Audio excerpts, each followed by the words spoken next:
The Edgy Optimist. Analysis and Opinion Home. Opinion. The Edgy Optimist. Follow the Edgy Optimist. Canceling the Debt Ceiling Apocalypse. Zachary Karabell. October 4, 2013, 14:52 UTC. Debt ceiling vertical line shut down. Before we begin, let it be said that the looming possibility of the U.S. default on its own debt is a not insignificant issue. Let it also be said that the U.S. government may be unwilling to pay interest on its multi-trillion-dollar publicly held debt as of mid-October, and that this carries substantial risks. And, finally, let it be said that this is something we should most definitely avoid. The potential for a default, however self-inflicted, raises the specter of just about every bad thing economically that you can imagine. And there have been no dearth of voices drawing attention to a variety of doomsday scenarios. The U.S.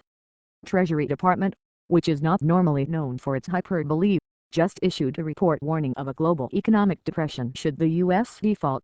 Interest rates will skyrocket, financial markets will panic, and the global financial system will lose one of its only bastions of predictability and stability.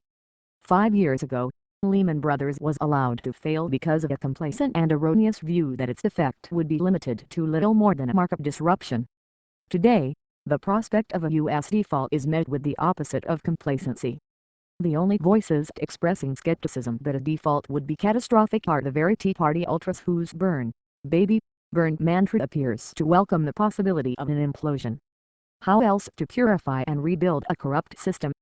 There's ample reason to believe that a default will sever once and for all the gossamer threads of trust and stability that sustain not just the U.S. but the global economic system.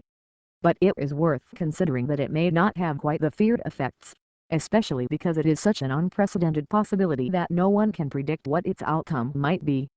Let's hypothesize that the next weeks are furthered away as the White House and congressional Democrats refuse to negotiate on anything until the Republicans allow the government to operate and the Treasury to borrow.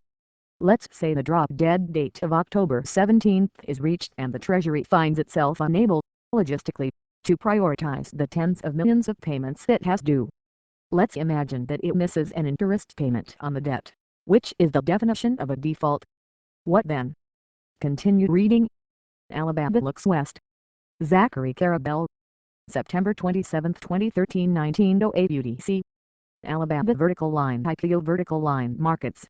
Washington may once again be careening toward an abyss of its own making, but it is not the only story worth attending to.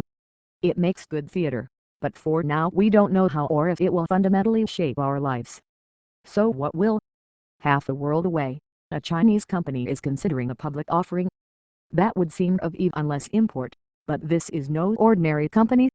It is Alibaba, which is to China what eBay and Amazon are to the United States. It is the leading e-commerce company in the Middle Kingdom, and it is led by a visionary entrepreneur named Jack Ma who has transformed that space in China as surely as Jeff Bezos has in the United States. And now, Alibaba wants to go public. The IPO could value Alibaba at as much as $75 billion.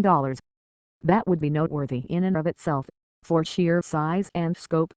More intriguing is that, according to reports, it is increasingly likely that the company will sell its shares not in Hong Kong, which is part of China, but instead in New York City, which is decidedly not. Only 2 years ago, Alibaba made a serious play to buy Yahoo, which was an early investor and is still a substantial shareholder. Now, Alibaba may soon join Yahoo and a host of other competitors as a publicly traded company listed on a U.S. exchange. Continue reading. Federal tells markets, there is no certainty. Zachary Karabell. September 28, 2013, 1600 hours UTC. Ben Bernanke vertical line central banking vertical line Federal Reserve vertical line quantitative easing vertical line tapering. So the Federal Reserve did not taper after all, as we know from its mini bombshell of an announcement on September 18. Having signaled in May and June that the central bank was likely to pare back its monthly purchases of $85 billion in mortgage and treasury bonds, the bank and its chairman Ben Bernanke essentially said never mind, and decided that now was not the time after all. The reaction was swift, vociferous and excoriating. The financial community reacted as if it had been stabbed in the back.